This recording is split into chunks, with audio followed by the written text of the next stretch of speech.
Hello YouTube, my name is Nero, and today we have some Call of Duty Black Ops 2. The day has finally come.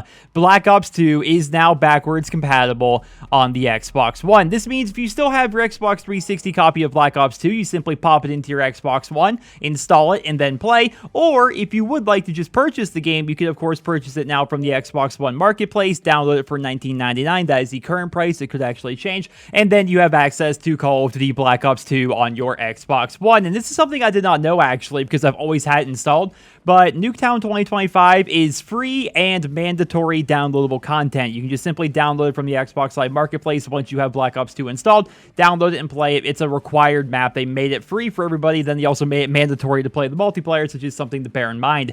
When I got on this afternoon, which was roughly around the time that Black Ops 2 was announced that was actually backwards compatible and you could actually play it, there was around 12,000 players online. I played for about 3 hours or so, and by the time I got off, which was roughly about 4:30 in the afternoon Eastern, just under 50,000 people were playing Call of Duty Black Ops 2. What's amazing about this is there's definitely going to be a huge resurgence in the Black Ops 2 multiplayer. I see a lot of people wondering, well, why is this a big deal, right? You can just simply play Black Ops 2 on your Xbox 360. Backwards compatibility is not that big of a deal. Like, what's the point, right? The big deal is, whenever a game becomes backwards compatible, it revitalizes the entire community on that game, for a limited time at least. I remember when Call of Duty World at War became backwards compatible, the game went from, on average, having 300 players at any given time to having about 7,000 players at any given time. It was a big deal. It revitalized the game, essentially. Now, unfortunately, that did not stick. If you hop on World at War these days, roughly 500 or less people are actually going to be online, but at least for a limited time, it's going to revitalize that game. Also, there are a lot of people out there that when next-gen consoles, and it's weird to call them next-gen because they've been out for so long, but when next-gen consoles came out, they sold their previous system to pay for the new system, right? So a lot of players can't play Call of Duty 4, they can't play World at War, Black Ops 1, Black Ops 2, Modern Warfare 3, Modern Warfare 2, or any of these games because they sold their system. They don't have access to that system or those games anymore. So when a game like that becomes backwards compatible on a system like the Xbox One, a current system, I should say, like the Xbox One, it makes it so a group of people who were previously unable to play that game can now actually play that game for something as cheap as $19.99 if they have to repurchase the game, or simply if they have the game disc still with them, they pop it into their Xbox and they can just download it and play. It's pretty freaking awesome. So I imagine the player count on Black Ops 2 is going to become astronomically huge. It's going to be, I think it's going to explode, honestly. Now, 40,000, right around there, was what I saw of the original Black Ops once it became backwards compatible. We've already passed that with Black Ops 2 so far, and it's not even like, it's early day. I live in the Eastern time zone. It's not even 5 in the afternoon yet, so a lot of people in the United States anyway still haven't come home from work. A lot of people haven't come home from school yet. A lot of people probably don't even know this happened yet, so I imagine throughout the week, the player count that we're going to see on Call of Duty Black Ops 2 on the Xbox One is going to be insane. I'm going to estimate anywhere from 50 to 100,000 people really at any given time for the first week or so. It's going to be pretty huge. Now, I could be wrong. It could dwindle off pretty quickly. Who knows? But I feel as though it's going to be pretty high because Black Ops 2 has always been considered by a lot of people to be one of, if not the best Call of Duty game ever made. In fact, I did a poll a while back, and you guys voted Black Ops 2 as the best Call of Duty of all time.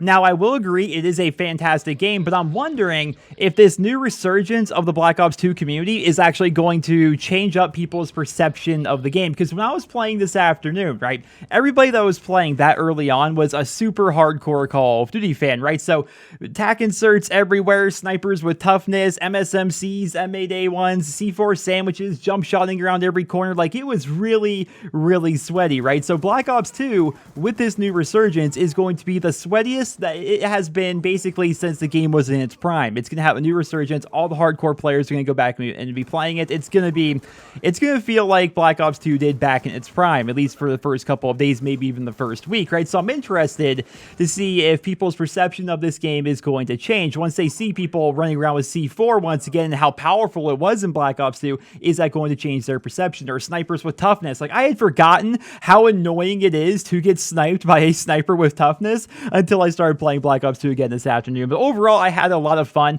There's something about this game, man. It's like, I can't even describe it. The action is so frequent in this game. Maybe it's because I'm playing Ground War, but it's also when I'm playing regular Dawn or Kill Confirmed or what have you. Like, with the way the spawn system works and the flow of the maps, I could have a game and feel like I'm doing okay, feel like I'm having fun. Then I'll check the scoreboard at the end of the game, because I typically don't check it mid-game, because it's weird. I'm a YouTuber, so I don't like to check the scoreboard mid-game all that often, because I like to have like a little bit of suspense, like something to look forward to at the end of the video, see the final score. And so I checked the final score at the end of the game, and I was like, oh, holy crap, I got 60 kills that game. I did not feel like I got 60 kills, but apparently I got 60 kills. Like, things just kind of happen in this game, and I'd forgotten just how great it actually is. Now, I did do a Return to series where basically I would return to all the previous Call of Duty games and play a little live session and just, talk about my feelings about the game, past and present, and maybe even the future. And when I went back to Black Ops 2, I concluded it's a really fun game. It's absolutely amazing. I will say the competition has definitely gone up compared to the last time I played, which was quite a long time ago, to be perfectly honest. But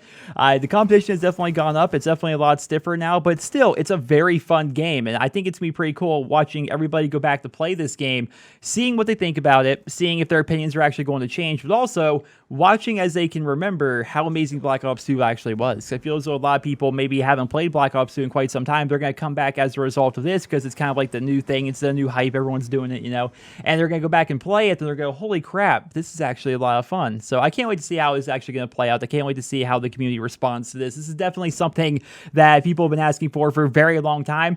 And do you guys not find it interesting that most of the backwards in fact, is it all of the backwards compatible Call of Duty games? Are they all Treyarch? Because we now have basically the entire Black Ops series available now on the Xbox One. You have World at War, which kind of does start off the Black Ops series. Then you have Black Ops 1, Black Ops 2, and of course Black Ops 3 is available on the Xbox One. So all of the Black Ops games essentially are now on the Xbox One and can be played. Whereas we're all kind of looking at Infinity Ward at this point, thinking to ourselves, well, what about Modern Warfare 2? What about Modern Warfare 3? Are there any plans to make those games backwards compatible? Time will tell, but ladies and gentlemen, at least for the time being, we have basically the entire Black Ops series available to play on the Xbox One. It's definitely awesome to see such a beloved game like Black Ops 2 get such a resurgence. I have to wonder, how long is the resurgence going to last? Is this going to be kind of like a second coming for Black Ops 2 all the way up until Call of Duty World War II? Are people just going to stick to this game now? Are they going to play for a while, then go back to the more current Call of Duty games, Modern Warfare Remastered and Infinite Warfare? Is it going to be a mix of all of them? Who knows? We're going to see how it plays out. But ladies and gentlemen, I would love to hear your guys' thoughts on Black Ops 2 now becoming backwards compatible on the Xbox One down there in the comment section below. I hope you guys all enjoyed this video. Drop me a rating. And I hope you guys all have a wonderful day.